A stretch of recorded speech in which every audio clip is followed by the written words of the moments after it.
अशोक एक अनोखा सम्राट जिसने युद्ध का त्याग किया।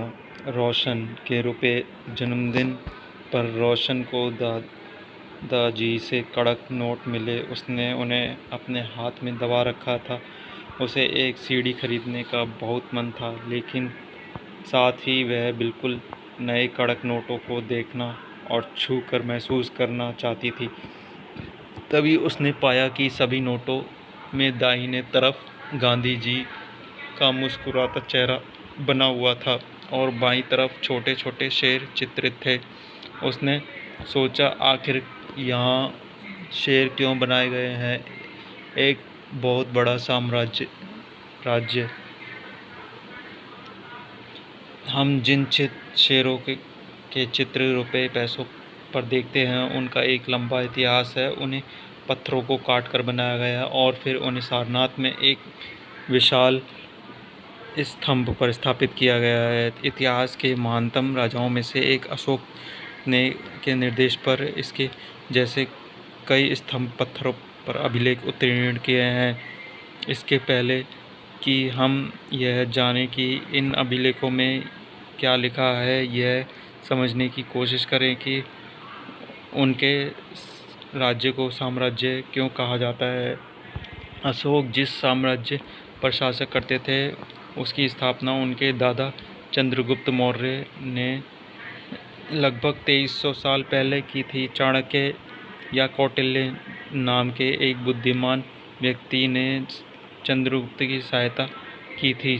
चाणक्य के कई विचार हमें अर्थशास्त्र नाम की किताब में मिलते हैं। वंश जब एक परिवार के कई सदस्य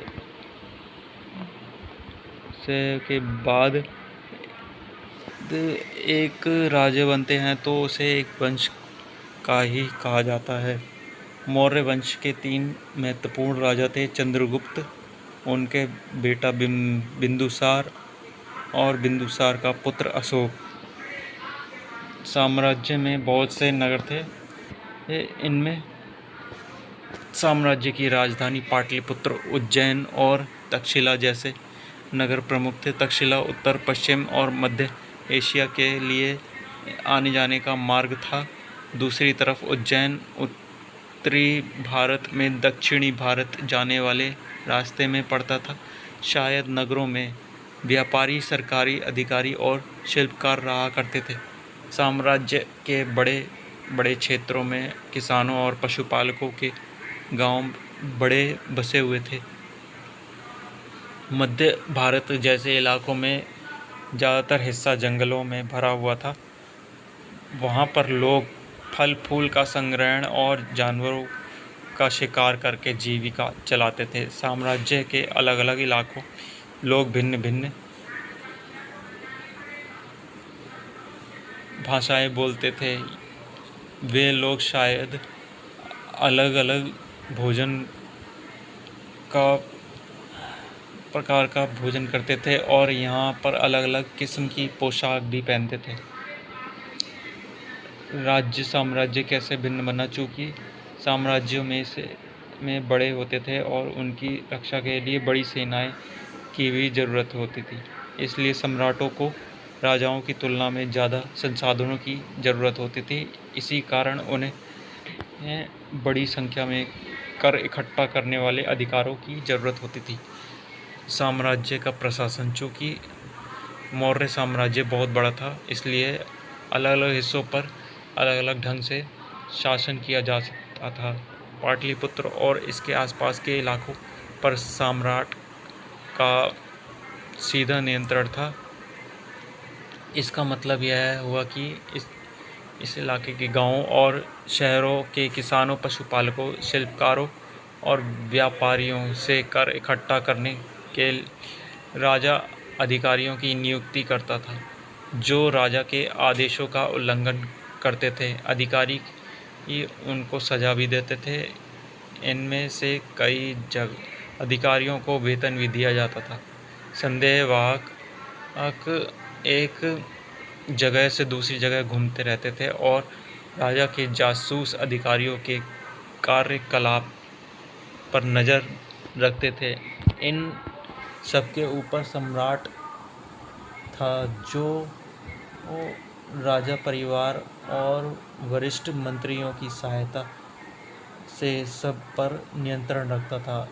मौर्य साम्राज्य के भीतर कई छोटे क्षेत्र या प्रांत थे।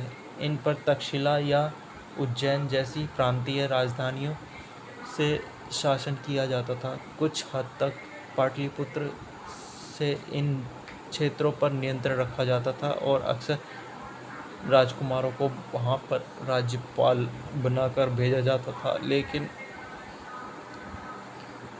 ऐसा लगता है कि इन जगहों पर स्थानीय परंपराओं और नियमों को ही माना जाता था। प्रादेशिक केंद्रों के बीच विस्तृत क्षेत्र थे। इनके इलाकों में मौर्य शासक सिर्फ मार्गों और नदियों पर नियंत्रण रखने की कोशिश करते थे, जो कि आवागमन के लिए महत्वपूर्ण थे। यहाँ से उन्हें जो भी संसाधन कर और भेंट के रूप में मिलते थे, उसे इकट्ठा किया जाता था। उदाहरण के लिए अर्थशास्त्र में यह लिखा था कि उत्तर पश्चिम कंबल के लिए और दक्षिण भारत सोने और कीमती पत्थरों के लिए प्रसिद्ध था। संभव है कि संसाधन नजराने के रूप में इकट्ठे किए जाते थे और अंत में जंगल वाले इलाके आते थे। वहाँ रहने वाले लोग काफ़ी हद तक स्वतंत्र थे। उनसे यह उम्मीद की जाती थी कि वे मौर्य पदाधिकारियों को हाथी, लकड़ी, मधु और मोम जैसी चीज़ें लाकर दें। अशोक एक अनोखा सम्राट। अशोक मौर्य वंश के सबसे प्रसिद्ध शासक थे। वह ऐसे पहले शासक थे जिन्हें अभिलेखों द्वारा जनता तक अपने संदेश पहुंचाने की कोशिश की। अशोक के ज़्यादातर अभिलेख प्राकृत भाषा और ब्राह्मी लिपि में हैं।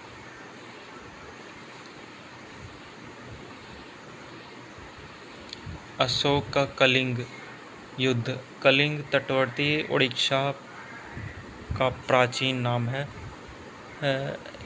हिंसा। अशोक ने कलिंग को जीतने के लिए एक युद्ध लड़ा, लेकिन युद्ध जनित हिंसा और खून खराब देखकर उन्हें युद्ध को विस्तृणा हो गई। उन्होंने निर्णय लिया कि वे भविष्य में कभी युद्ध नहीं करेंगे। अशोक का धम्म क्या है? अशोक के धम्म में किसी देवता की पूजा अथवा किसी कर्मकांड की आवश्यकता नहीं थी। उन्हें लगता था कि जैसे पिता अपने बच्चों को अच्छे व्यवहार की शिक्षा देते हैं, वे ही यह उनका कर्तव्य था कि अपनी प्रजा को निर्देश दें। वे बुद्ध के उपदेशों से भी प्रेरित हुए थे। ऐसी कई समस्याएं थीं जिनके लिए उनमें संवेदना थी। उनके साम्राज्य में अलग अलग धर्मों को मानने वाले लोग थे और इससे कई बार टकराव पैदा हो जाता था।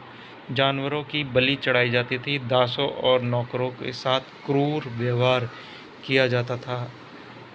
इनके अलावा परिवार में व पड़ोसियों के बीच भी झगड़े रहते थे। अशोक ने यह महसूस किया कि इन समस्याओं का निदान उनका कर्तव्य है। इसलिए उन्होंने धम्ममात नाम के अधिकारियों की नियुक्ति की, जो जगह जगह पर जाकर धम्म की शिक्षा देते थे। इनके अतिरिक्त अशोक ने अपने संदेश कई स्थानों पर शिलाओं और स्तंभों पर खुदवा दिए। अधिकारियों को यह निर्देश दिया गया कि वे राजा के संदेश को उन लोगों को पढ़कर सुनाएं जो खुद नहीं पढ़ सकते थे। अशोक ने धम्म के विचार को प्रसारित करने के लिए सीरिया, मिस्र, ग्रीस तथा श्रीलंका से भी दूत भेजे। उन्होंने सड़कें बनवाई, कुएं खुदवाए और विश्राम गृह बनवाए। इसके अतिरिक्त उन्होंने मनुष्य और जानवरों की चिकित्सा की भी व्यवस्था की।